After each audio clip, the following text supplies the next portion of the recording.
Hello, good afternoon to all, and happy Friday. Hello, good morning to all, and happy Friday. Welcome to today's daily dose of market insights by OANDA, presented by myself, Kelvin Wong, the senior market analyst of OANDA Asia Pacific. So, very good morning. Today, ironically, is Friday, the 13th of October. So, before we start, let's take a look at the disclaimer slides first.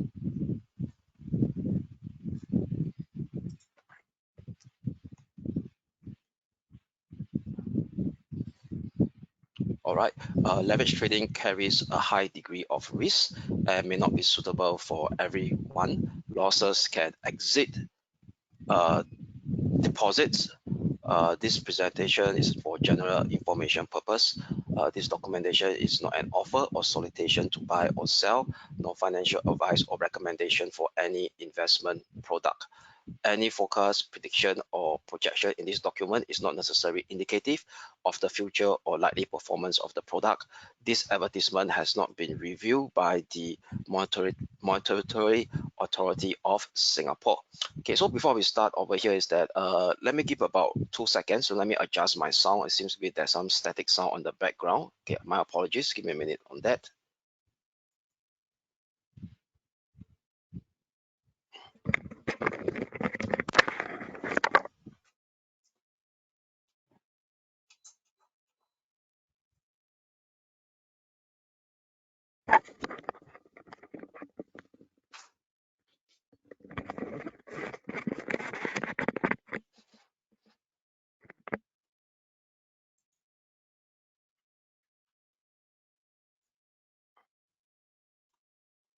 All right, I think it should be much better now in terms of the sound quality. Okay, so yeah, so before we start our daily dose of the juice of the daily dose of the market insights, so as usual, we'll be looking at these 3 key takeaways. Will be a recap of events and news that took shape yesterday, and based on these events and news or data releases, how does it impact the broader base asset classes?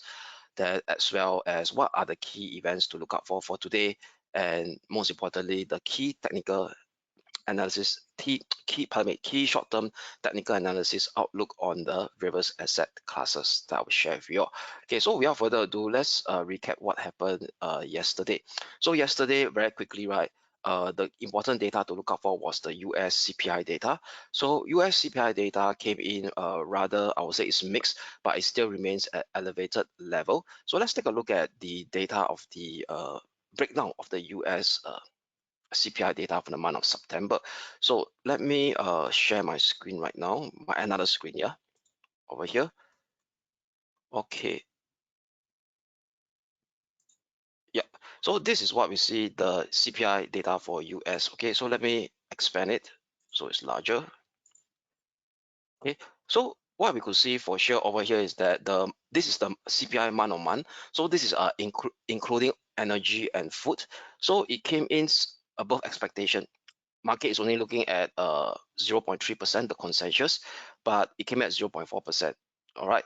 Then the core one, almost the same, 0.3%. And what's interesting over here is that even the year-on-year after we call it stripping out the monthly cyclical, much more monthly cyclical fluctuation, year-on-year basis, it came in at 3.7%, above 3.6%. And the core CPI is almost unchanged at 4.1%. But what's concerned about the market over here is that there's one particular gauge that several Federal Reserve is observing, is this orange line. So in this is in fact what I call the change in services excluding housing and energy. Okay, so this is more like what I call that it's coming like a core CPI for US. That means we talk about excluding housing as well, which is quite we call it volatile for certain times, not rental. So if you look at the sharp uptick in this orange line over here from this August period of 0.4% month on month, it now hit up to 0.6% month on month. So with that, right, what we could see over here is that yesterday's CPI number is rather, I would say that, in my opinion, is still elevated. So i.e. that actually should remains the Federal Reserve to be much more defensive in what I call, put it away, that more reluctant in engaging their potential first rate cut. So with that in mind, if we were to look at the current market pricing expectation on the November FOMC minutes, means the Federal Reserve meeting, and the December FOMC meeting, the expectation for the last rate hike, the odds have started to increase. So let me share with you this one called the CME Fed Watch 2. Okay, so very quickly, if you look at the CME Fed Watch 2 over here, okay, so it take a bit of time to load. Okay, so if you look at the situation right now in terms of the probability of the another potential rate hike, so this is likely the last one as being my call given by the Federal Reserve officials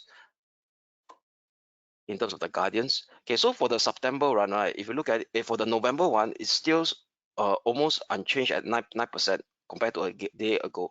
Okay, 9% probability. But if you look at the one in December, 13th of December over here,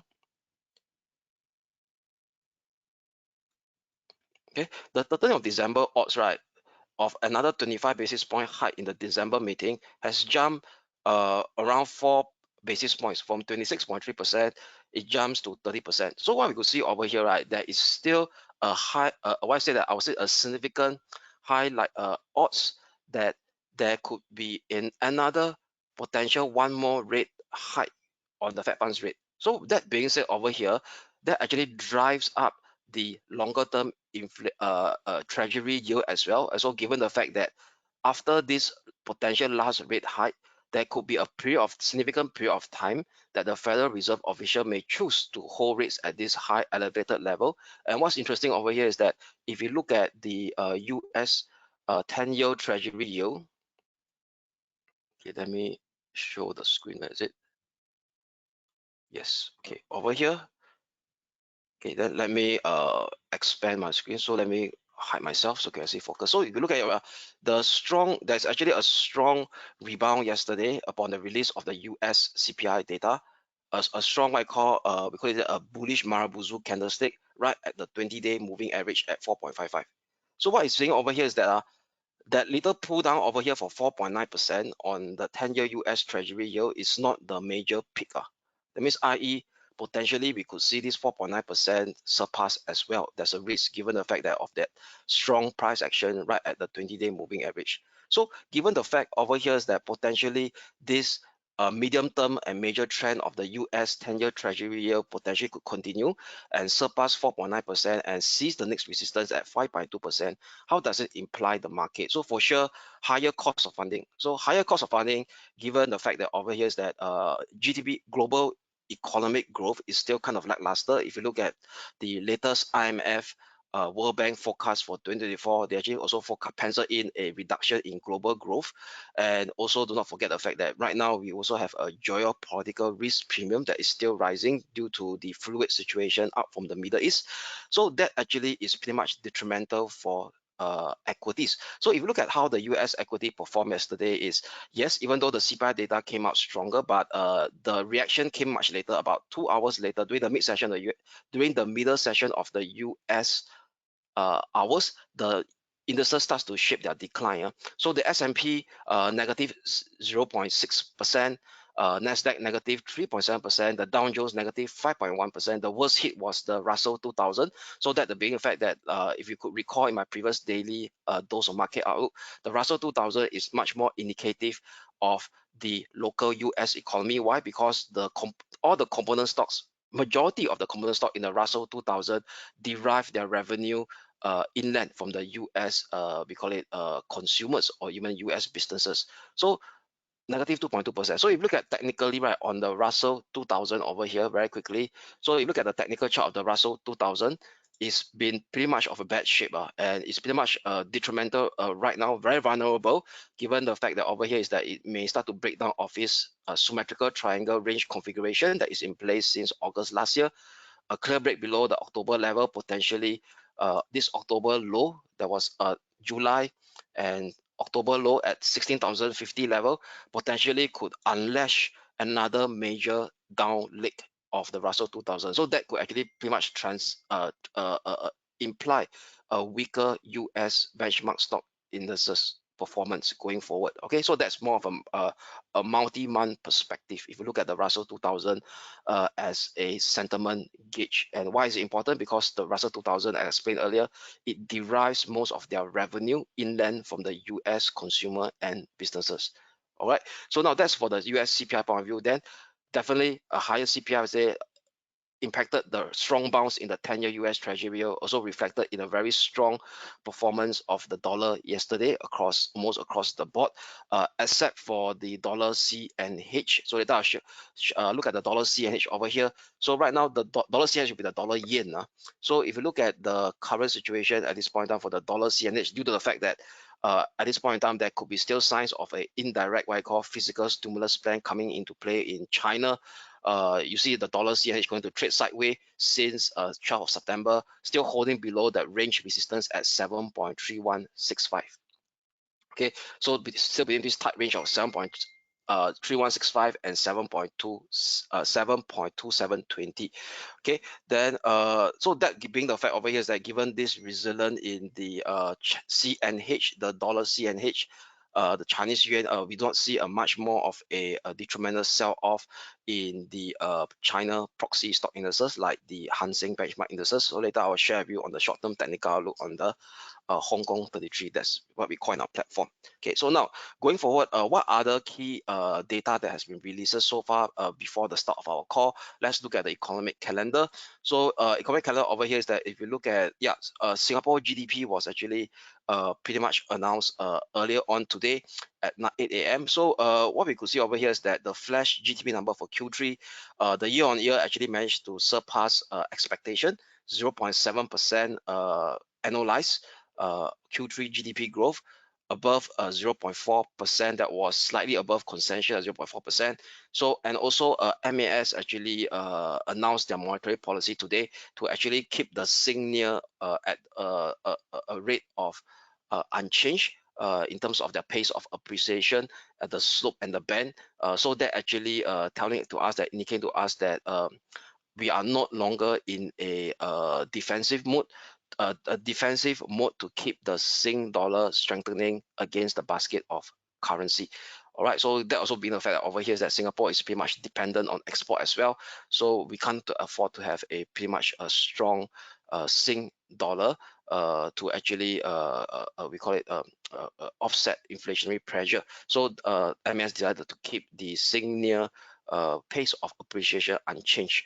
Okay, so what we come next over here is China inflation. So China inflation, right, it's kind of a mixed number, I would say. So inflation rate came in at 0%, slightly below expectation of 0.2% year on year, but the PPI number, factory gate number, continued to improve versus last month. So last month was negative 3%. This month they came in at negative 2.5%, slightly below expectation of negative 2.4%. So if you look at the PPI number, the trend of the PPI number, previously if you look at it, it has been 6-7 months of clear, 12 months of clear decline in terms of deflationary mode. But right now, this deflationary mode, the momentum has started to slow down as well. So over here is I would say that is almost the lowest month, the lowest negative rate since May, since March this year. All right, so what we could see is that we see some signs of improvement in terms of deflationary pressure for China, given the fact that the momentum of this deflation continue to ease off in the China producers PPI number. So what it means that over here, so far the targeted stimulus measure enacted by China policymakers seems to be seeping slowly into the China real economy. But for sure, one of the red flag we're going to continue to monitor will be that current liquidity crunch faced by China major property developer. But so far, whatever negative news that out from China country garden so far seems to be pretty much stabilized on the financial markets as per se, if you look at the dollar CNH as a proxy. Okay, now with that, quickly let's go back to the economic calendar. Then over here, right, what we could see over here is balance of trade. So balance of trade, right, came in better than expectation in terms of the surplus. So surplus expanded slightly previous compared to the previous month, 77.71 billion versus 68.4 billion in the month of August, and also surpassed expectation of 70 billion. And what we could see over here is that it was led to an improvement in export, slight improvement of export growth year on year. So export growth year on year came in at a negative 6.2%. A dip down from negative 8.8% in August, and also a better than expectation of negative 7.6%. All right, so that's for the key economic data releases so far that we have based on as of now. All right, so going forward for today, what are the key data to look out for? If you look at the current situation over here, we have industrial production in Eurozone that is up at 5 p.m. Singapore time for the month of August. So market is all expecting a kind of lackluster industrial production number at negative 3.5%, worse than previous month of July at negative 2.2%. Then thereafter, you have ECB President Lagarde public speech at 9 p.m. Singapore time. And for the US side of the story, you have another Federal Reserve official speaking at 9 p.m. Singapore time. And 10 p.m. we have this important sentiment data. So this is a preliminary data, flash data for compiled by University of Michigan for the month of October. So market is expecting another dip down in 67.2%. So what you could see over here is that the consumer sentiment in US has started to inch downward slowly since the end of the summer this year. Okay, so if it continues to actually dip down at 67.2%, you will start to see 3 consecutive months of consumer sentiment. We call it kind of a lackluster deterioration. Okay, which also doesn't bode well for we call it equity as well in the, if you look at the for the US stock market.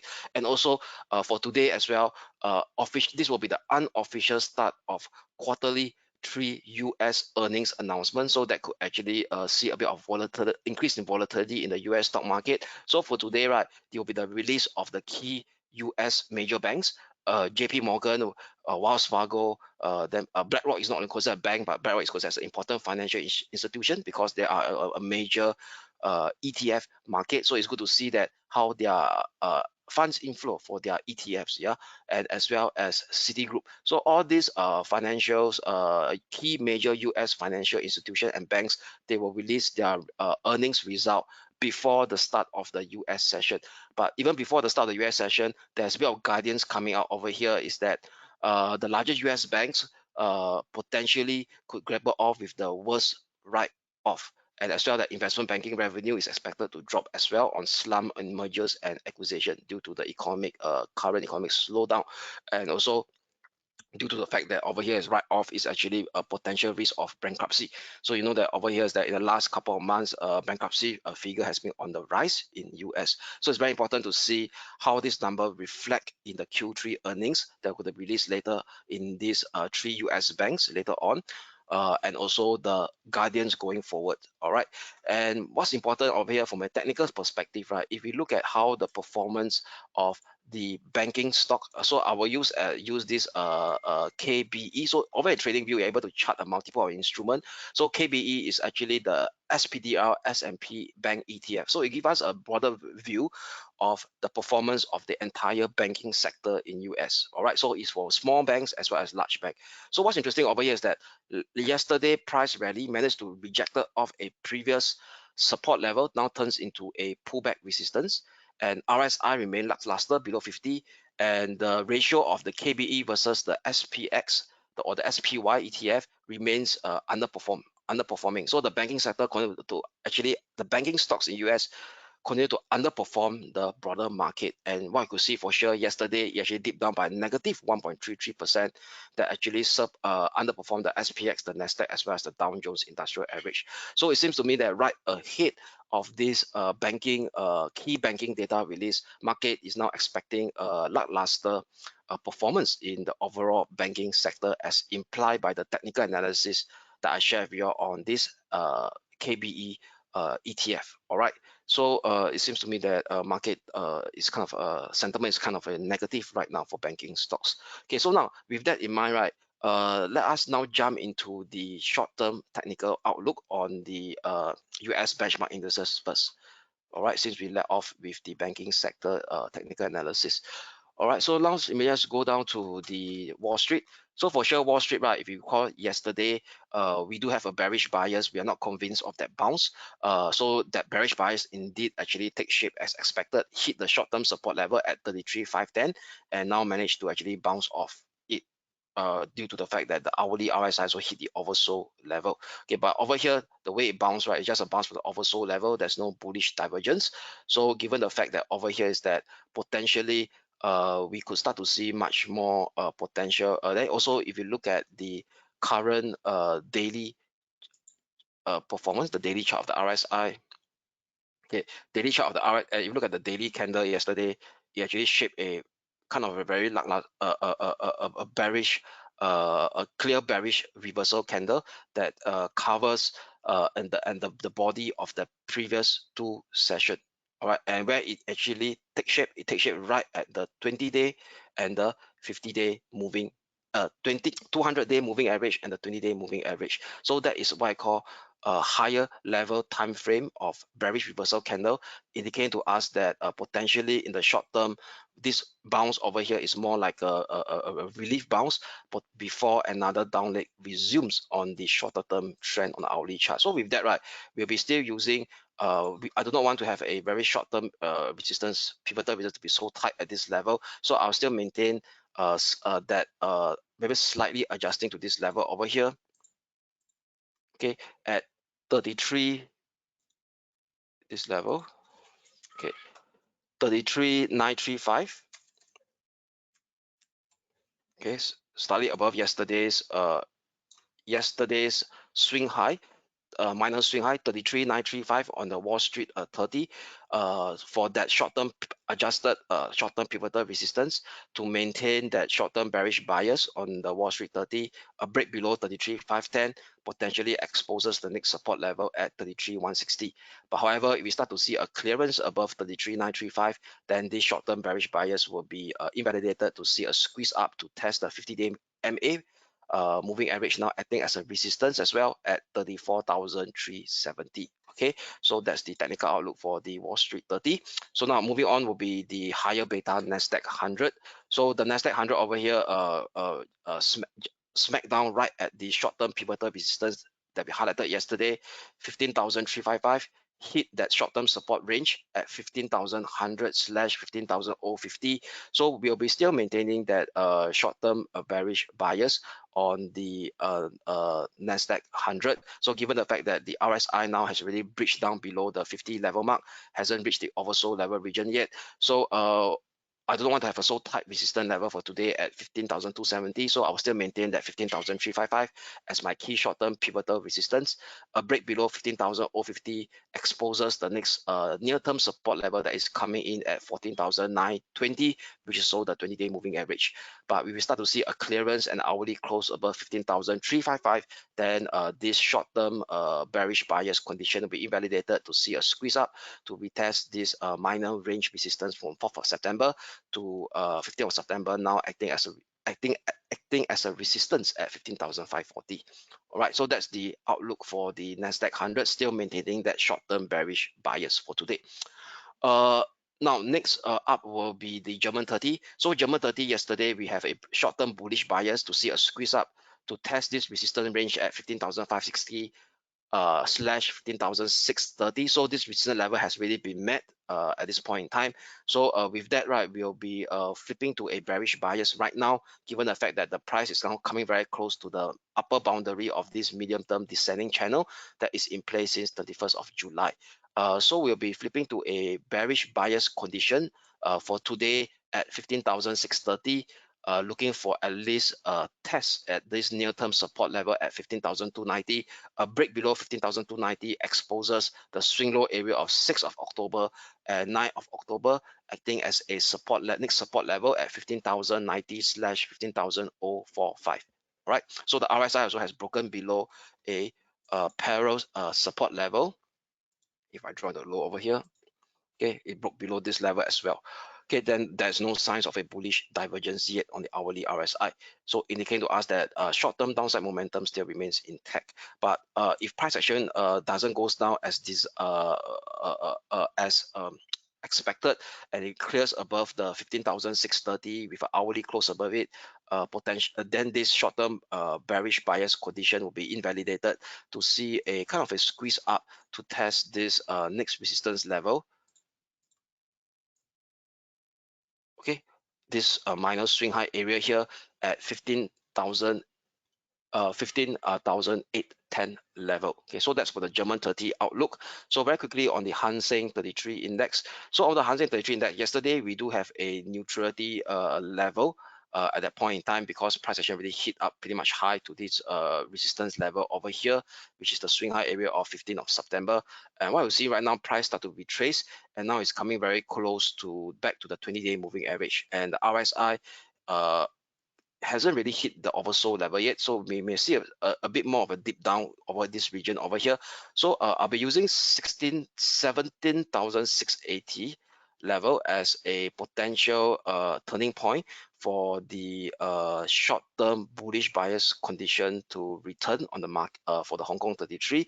But resistance level, we're only looking for that swing yesterday's swing high area at 18,290, maximum 18,385 level. All right, so that will be the technical outlook for the Hong Kong 33, looking for kind of a continuation of this short-term bullish bias condition upon coming close to the 17,680 short-term pivotal support. However, if price starts to tumble further below the 17,680 level, that means the hourly close below it, this short-term bullish bias condition will be invalidated to see we call it another leg down to retest the low of 4th of October at 17,060.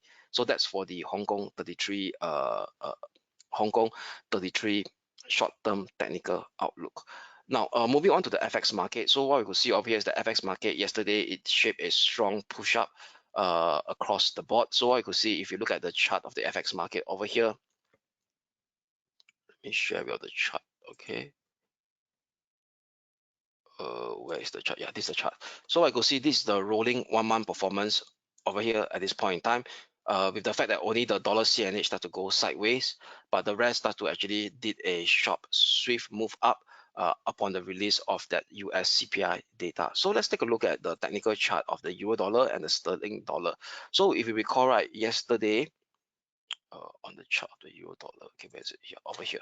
So yesterday, right, we do have actually a euro dollar bullish bias condition to play that breakout, but we have that upside trigger level at 0.635. Price didn't actually clear that 0.635, then thereafter it retraced downward. So for sure over here is that means a failure to break above that 0.035, which is that upside trigger level that we highlighted yesterday, indicating to us that the price action has indeed reversed that down on the downside with the breakdown of that 20-day moving average again. So now potentially, right, there's a risk for the euro dollar to retest that recent swing low area of 4th of October. All right, so with that, the RSI now hitting the oversold level, and now it attempt to exit from the oversold level at this point in time. So if you would look at the shorter term indicator, which is the stochastic, no, the more sensitive indicator that fluctuate between overbought oversold, the stochastic also start to turn up as well, and even hit the overbought region.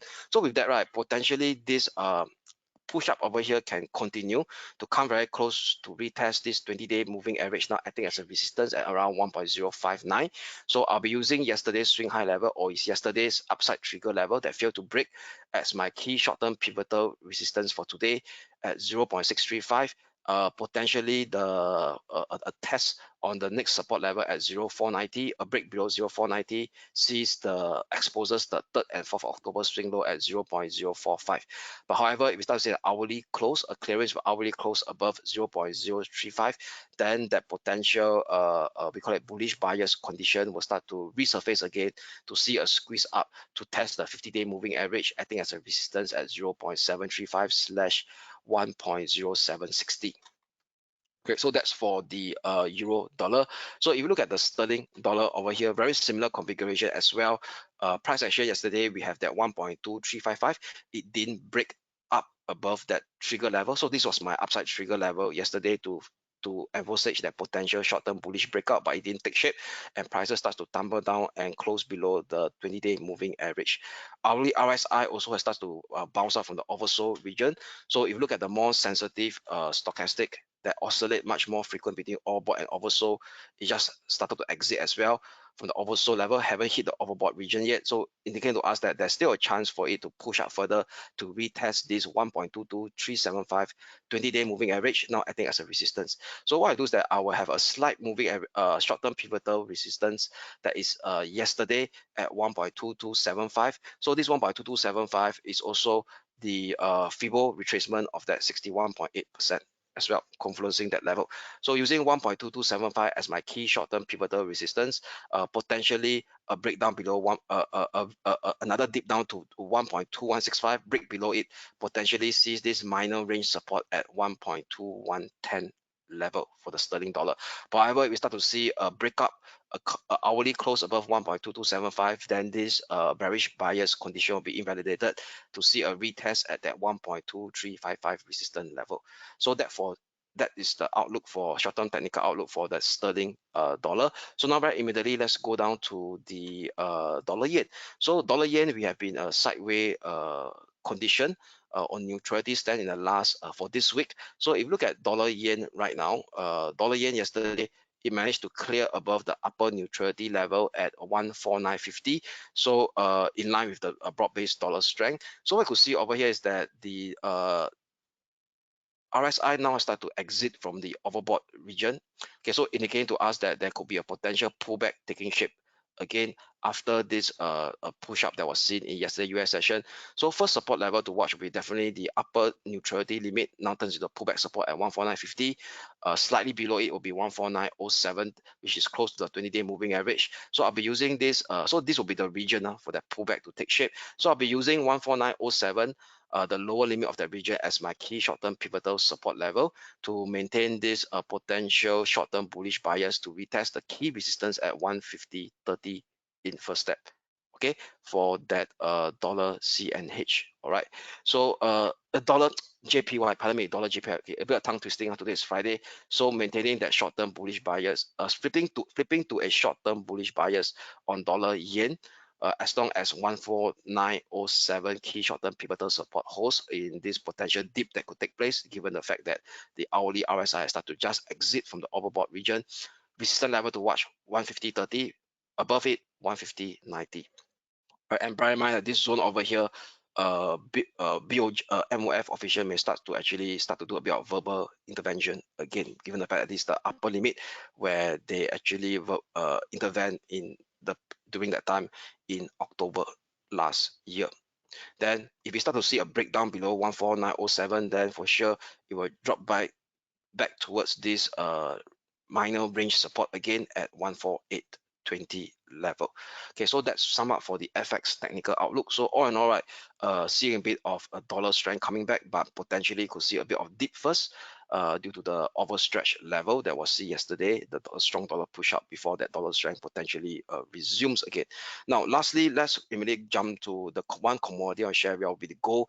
So given the fact that the XAU, right? So yesterday, the XAU, we do have a bearish bias on the XAU, anticipating that push up in the yield, which should take shape yesterday. So the XAU actually did reacted off right at this right at that 1885 key short-term pivotal resistance that we highlighted yesterday. So with that, right, we're still maintaining that short-term bearish bias to look for at least a test down towards the first near-term support level at 1860. All right, so still maintaining that short-term bearish bias on gold XAU/USD. But however, if we start to see a clearance for hourly close above 1885, then for sure this bullish counter trend should resume to retest the next resistance level at 1904/1914, which is the 50-day moving average, and as well as the upper boundary of this medium-term descending channel that is in place since 4th of May 2023 high. All right, so with that, that's pretty much a sum up for today's daily dose of market insights. So I wish you all a great day ahead, and as well as enjoy the weekend, and we shall see you. I shall speak to you all again on next Monday. Thank you.